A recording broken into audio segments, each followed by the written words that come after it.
Hello, ഇന്നത്തെ കഥയിലേക്ക് എല്ലാവർക്കും സ്വാഗതം.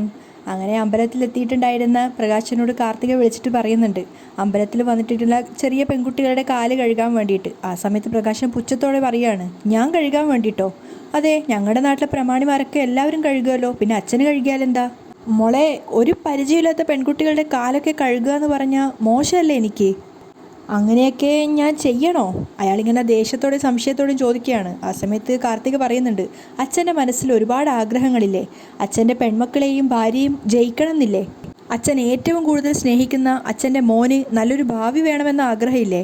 എന്തൊക്കെ വേണമെന്ന് ആഗ്രഹിക്കുന്നോ അതൊക്കെ മനസ്സിൽ കരുതിക്കൊണ്ട് പെൺകുട്ടികളുടെ പാദം കഴുകിയാലുണ്ടല്ലോ, എന്തൊക്കെയാണോ ആഗ്രഹിച്ചത് അതൊക്കെ നടന്നിരിക്കും.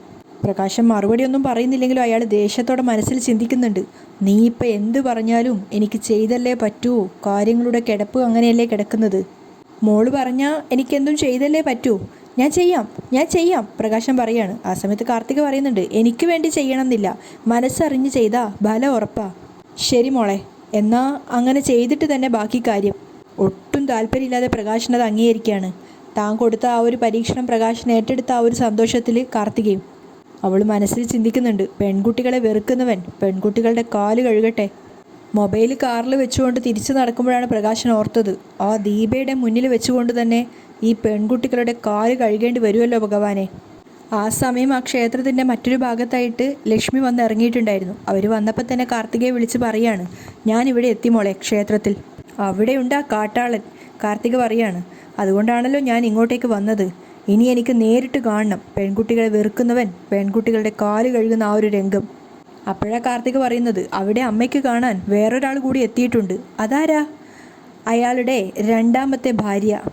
ഇന്നും അമ്മയെപ്പോലെ ആദ്യ ഭാര്യയായ ഒരാളുണ്ടെന്നറിയാത്ത ഒരു പാവം അമ്മ. ആഹാ, ദീപ എത്തിയോ ഇവിടെ? ആ, എത്തി. എന്നോട് ക്ഷേത്രത്തിലെ ഒരു ജീവനക്കാരൻ വിളിച്ചു പറഞ്ഞതാ. അയാളും ഞാനുമായിട്ടൊരു സഖ്യം ഉണ്ടാക്കിയിട്ടുണ്ട്.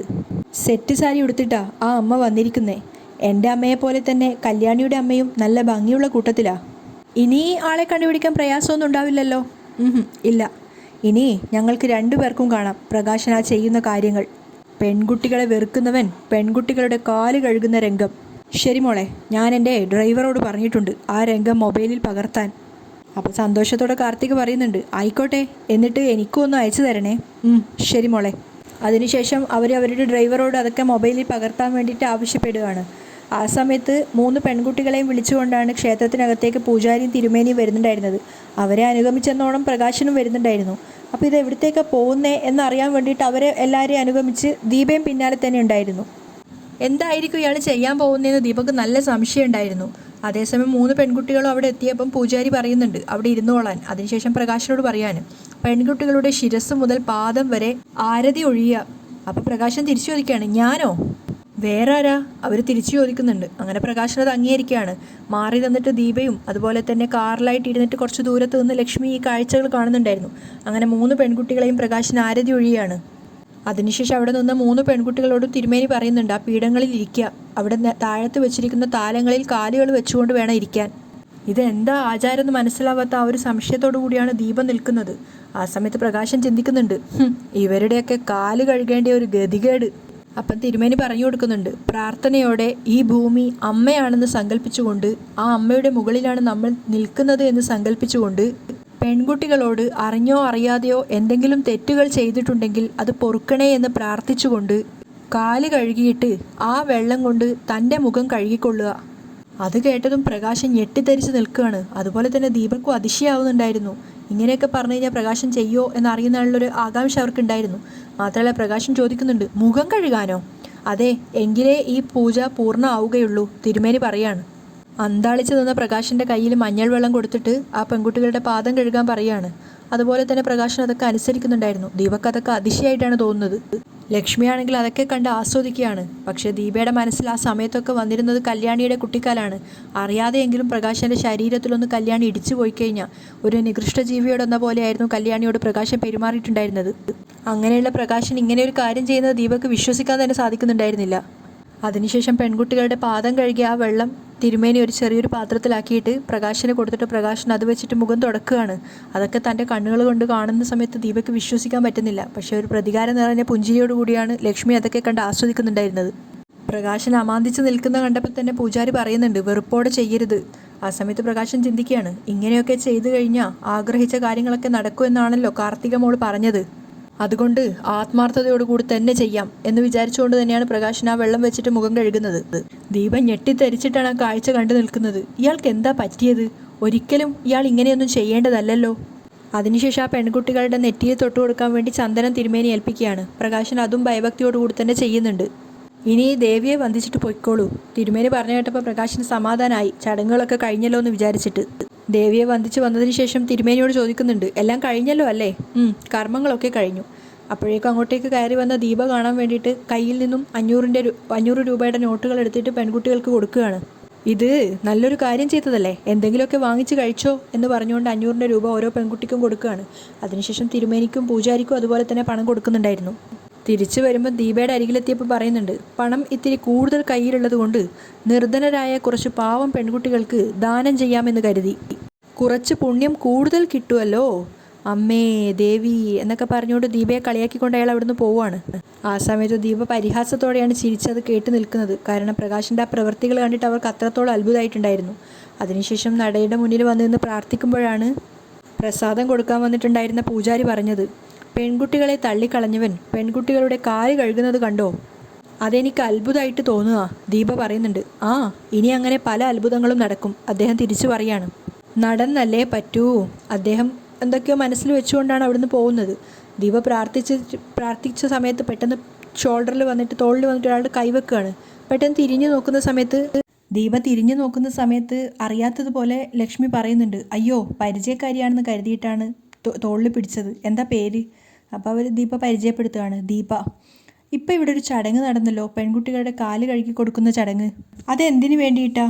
അപ്പം ദീപ പറയുന്നുണ്ട്, അറിയില്ല, ഞാനും ആദ്യമായിട്ട് അങ്ങനെ ഒരു ചടങ്ങ് കാണുന്നത്. അയാളുടെ മക്കളുടെ കാലാണോ അയാൾ കഴുകിയത്?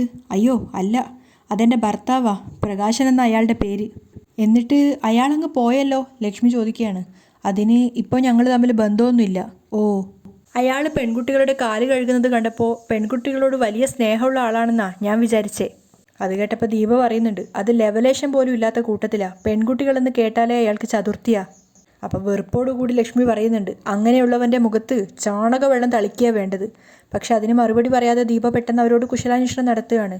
അല്ല ചേച്ചി, ഇതുവരെ ഞാൻ കണ്ടിട്ടില്ലല്ലോ. ആ സമയത്ത് ലക്ഷ്മി പറയുന്നുണ്ട്, ഞാൻ കുറച്ച് ദൂരെ നിന്നാ, ലക്ഷ്മി എന്നാണ് പേര്, ചെന്നൈയിൽ നിന്നാണ് വരുന്നത്. ഇനി കുറച്ച് ദിവസം ഇവിടെ തന്നെ ഉണ്ടാവും, അപ്പോഴൊക്കെ കാണാം. ഓ ആയിക്കോട്ടെ എന്നൊക്കെ പറഞ്ഞുകൊണ്ട് ദീപ അവിടുന്ന് സന്തോഷത്തോടെ പോവുകയാണ്.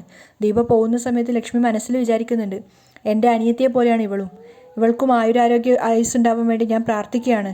എന്നെപ്പോലെ തന്നെ ആ ക്രൂരൻ്റെ ജീവിതത്തിൽ കയറി ചെന്ന് വഞ്ചിക്കപ്പെട്ട ഒരു പാവം സ്ത്രീ. പ്രകാശം പെൺകുട്ടികളുടെ പാദം കഴുകുന്നതും ആ വെള്ളം വെച്ചിട്ട് മുഖം കഴുകുന്നതൊക്കെ നോക്കി നിൽക്കുകയാണ് കാർത്തിക. അങ്ങനെ സന്തോഷത്തോടെ അവൾ അമ്മയെ വിളിക്കുന്ന സമയത്ത് ലക്ഷ്മി പറയുന്നുണ്ട്, എനിക്ക് ആ വെള്ളം അവനെ കൊണ്ട് കുടിപ്പിക്കാൻ പറ്റിയില്ലല്ലോ എന്നുള്ളൊരു സങ്കടം ബാക്കിയുണ്ട്. അമ്മ പറയായിരുന്നെങ്കിൽ അതും കൂടെ ചെയ്യിക്കായിരുന്നു എന്നൊക്കെ പറയുകയാണ് കാർത്തിക. ആ സമയത്ത് അവൾ ചോദിക്കുന്നുണ്ട്, ദീപയെ കണ്ടോന്നൊക്കെ.